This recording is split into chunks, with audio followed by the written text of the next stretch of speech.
December 21, 1944, Bastogne, Belgium. Snow fell like ash from a sky bruised by artillery smoke.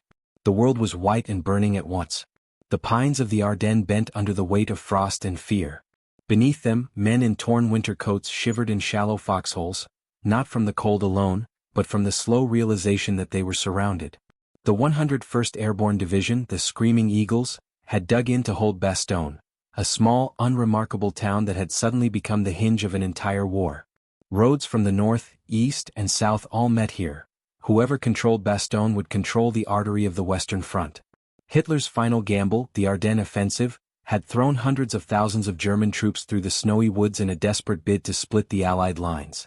But on this morning, that strategy meant little to the man crouched inside a dim, half-frozen aid station on the edge of town, Corporal Thomas Hale, U.S. Army medic. His hands, cracked and bleeding from the cold, trembled as he tied off a makeshift tourniquet around a soldier's thigh. The air inside the station was thick with the smell of iodine, iron, and fear. Wounded men lay shoulder to shoulder on the floorboards, some moaning, some silent, their breath ghosting in the cold air. The generator had failed hours ago. Light came only from candles and the dull, smoky glow of a kerosene lamp.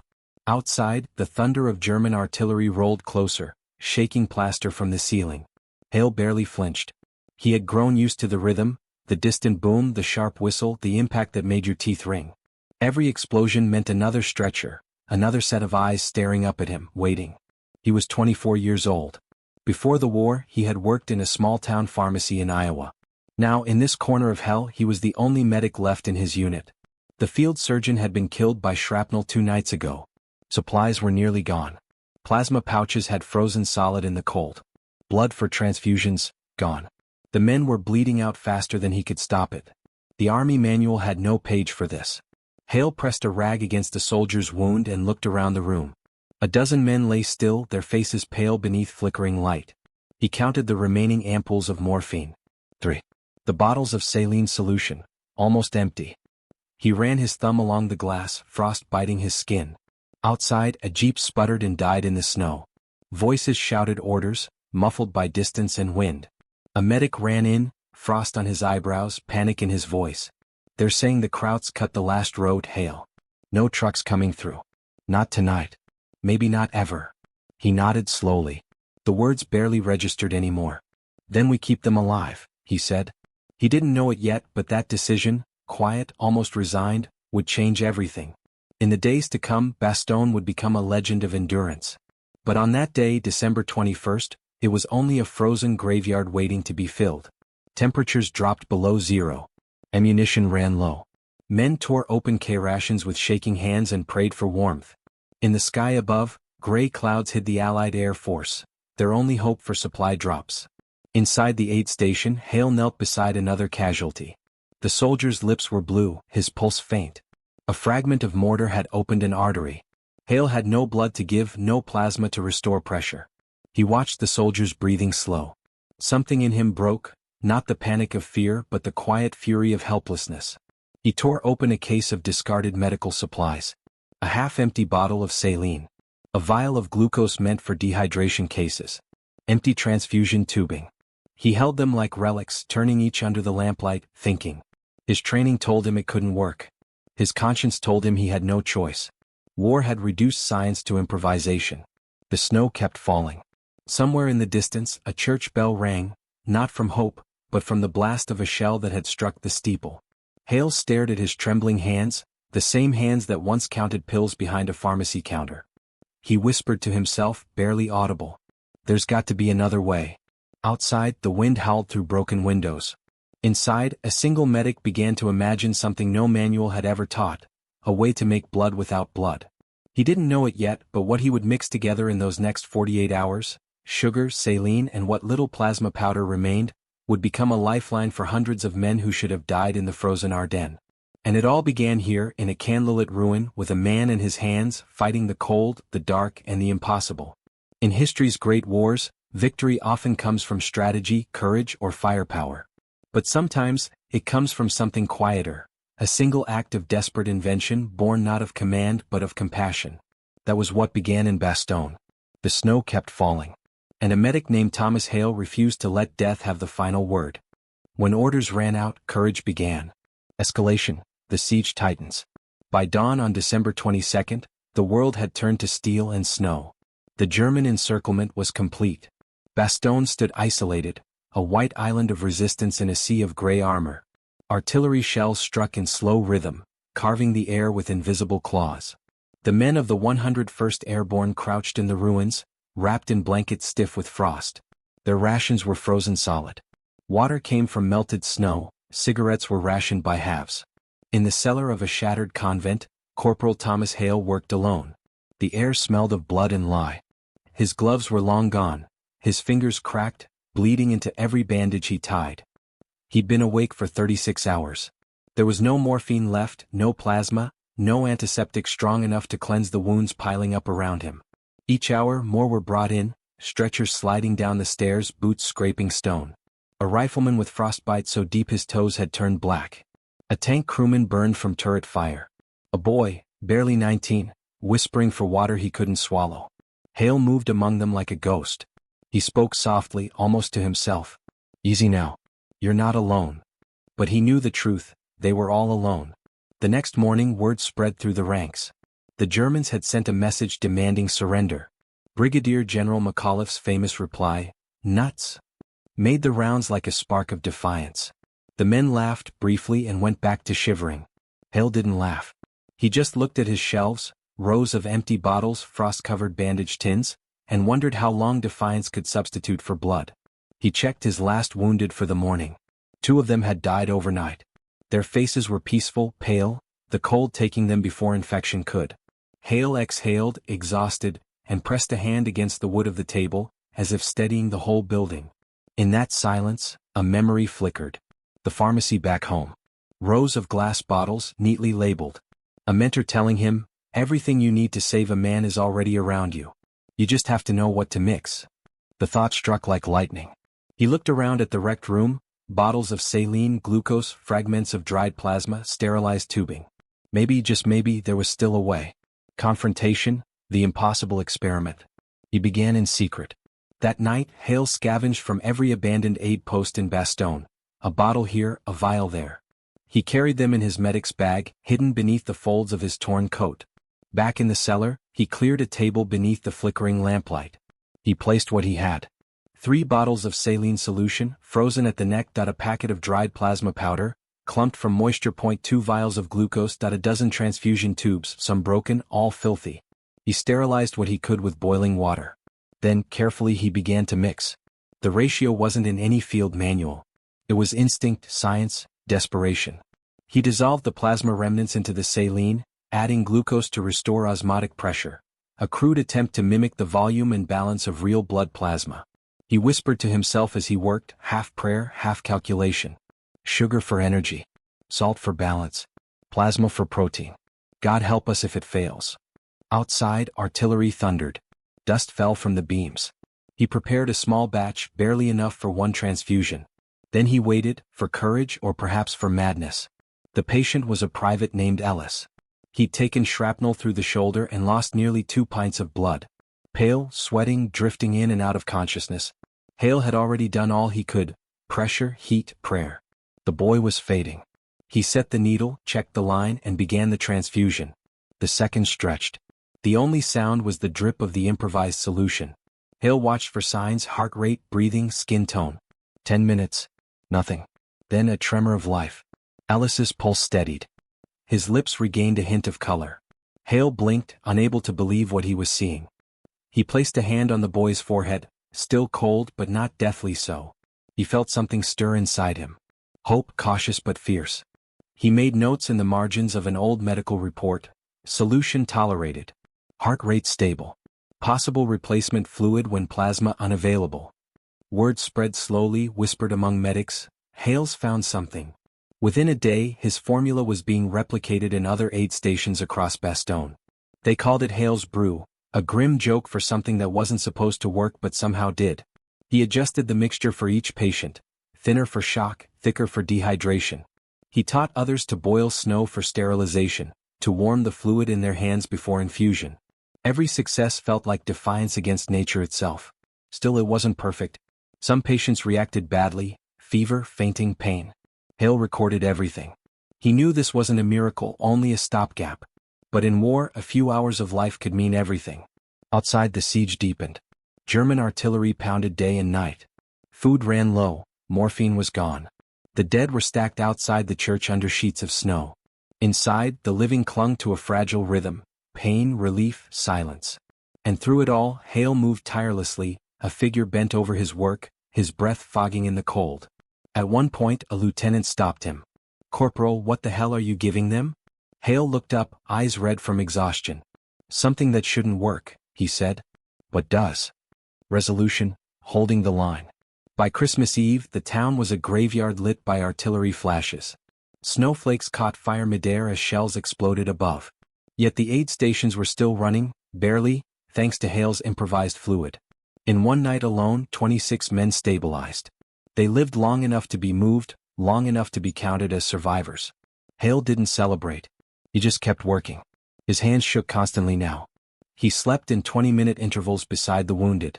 His uniform was stiff with dried blood. On December 24th, the air finally cleared. The distant drone of engines broke through the silence, Allied C-47s flying low. Parachutes bloomed in the sky, scattering crates of supplies. Men stumbled into the snow, weeping with relief. Hale stood in the doorway of the convent, snow falling on his face, and for the first time in days he smiled. A fellow medic handed him a tin cup of coffee. "You did it, Tom. You kept them breathing long enough." He looked back at the men inside, the rows of stretchers, the slow rise and fall of chests. "No," he said quietly. "They kept each other alive. I just gave them time."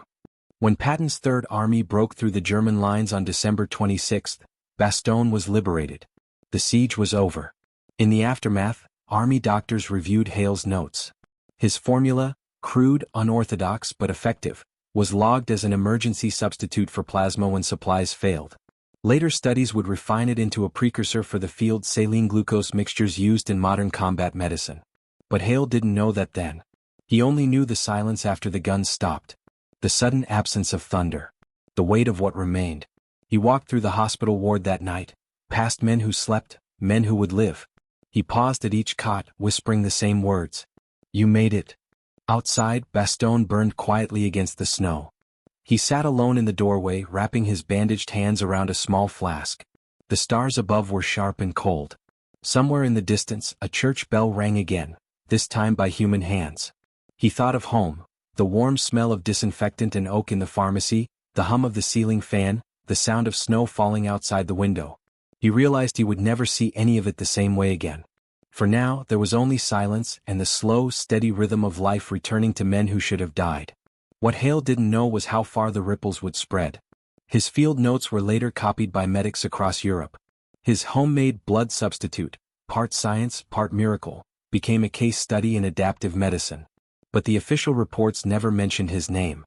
In the military archive, the entry reads simply, "Improvised isotonic glucosaline mixture successfully administered under siege conditions, Bastogne, 1944. No mention of the cold, the candlelight, or the hands that mixed it. No mention of the man who refused to surrender to the impossible.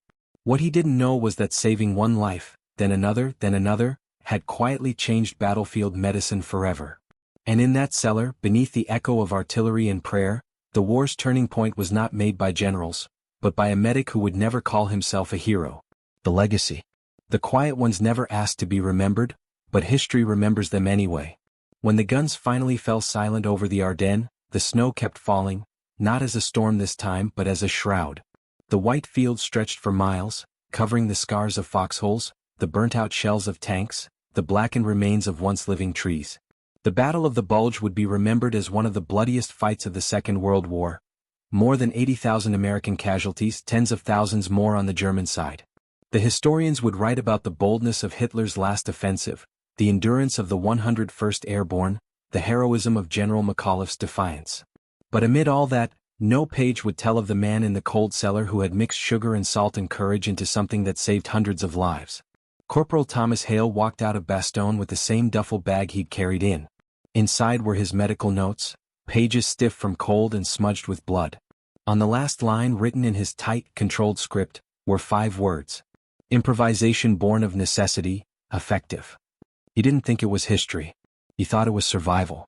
The official army report listed him as commendable under siege conditions. He was recommended for a Bronze Star, but paperwork vanished in the chaos of war's end. When he shipped home in the summer of 1945, he did so without ceremony, one man among millions. He returned to Iowa. The town was quieter than he remembered.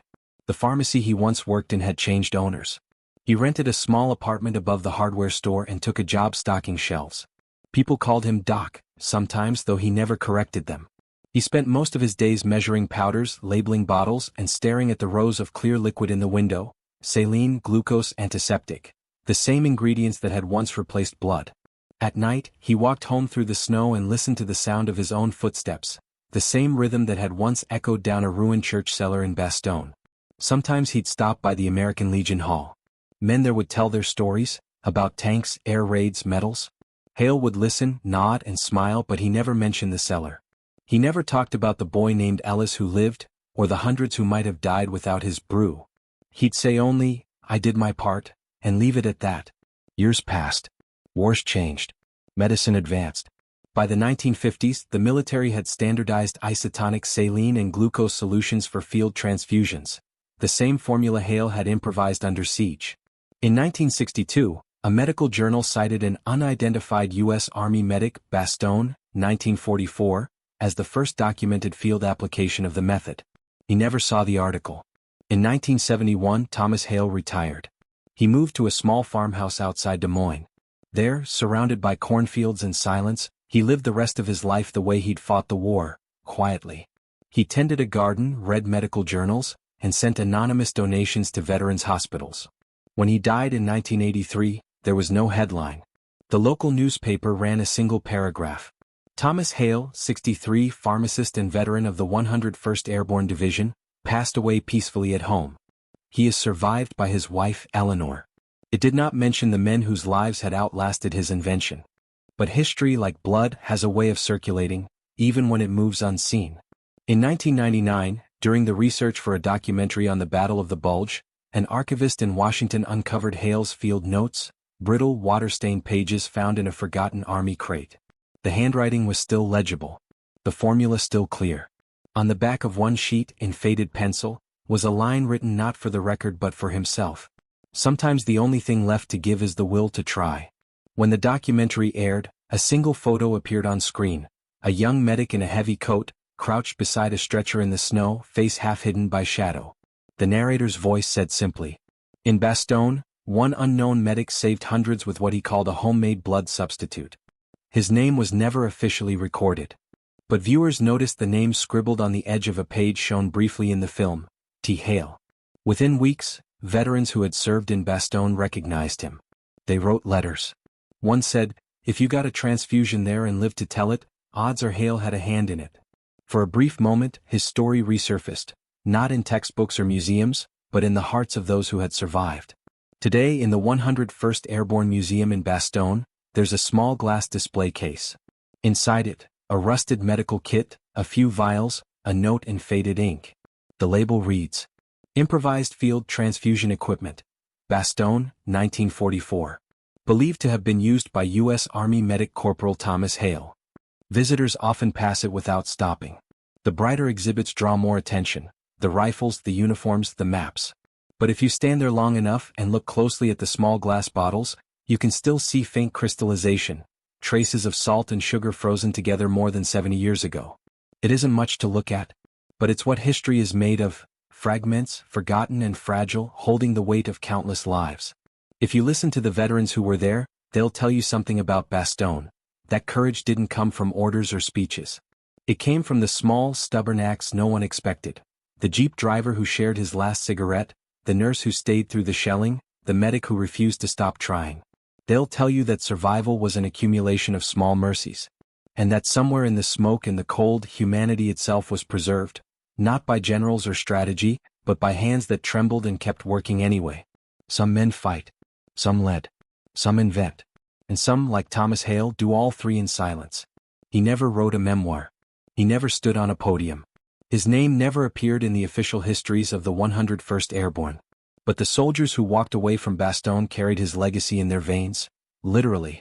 Every drop of fluid that kept them alive was a reminder that survival is not just about strength. It's about compassion disguised as invention. When asked years later what held Bastogne together, General McAuliffe once said, "It wasn't courage alone. It was the will of ordinary men who refused to let go." Thomas Hale was one of those men. He didn't storm a hill or command a battalion. He didn't fire a shot that turned the tide. But in a frozen cellar, surrounded by death, he chose to create life, and that choice rippled farther than he would ever know. Some say history belongs to the victors. But sometimes, history belongs to the healers. To the ones who stitched the broken, warmed the dying, and refused to let the world freeze over completely. If you stand in Bastogne today, the snow still falls the same way it did in 1944, soft, relentless, unending. It covers the fields, the roads, the graves. But beneath that quiet white blanket lie stories of men like Thomas Hale, stories that pulse faintly, like a heartbeat that refuses to fade. And somewhere in the long echo of that winter, you can almost hear a voice whisper, "Sometimes the path that saves everything is the one you were never meant to take."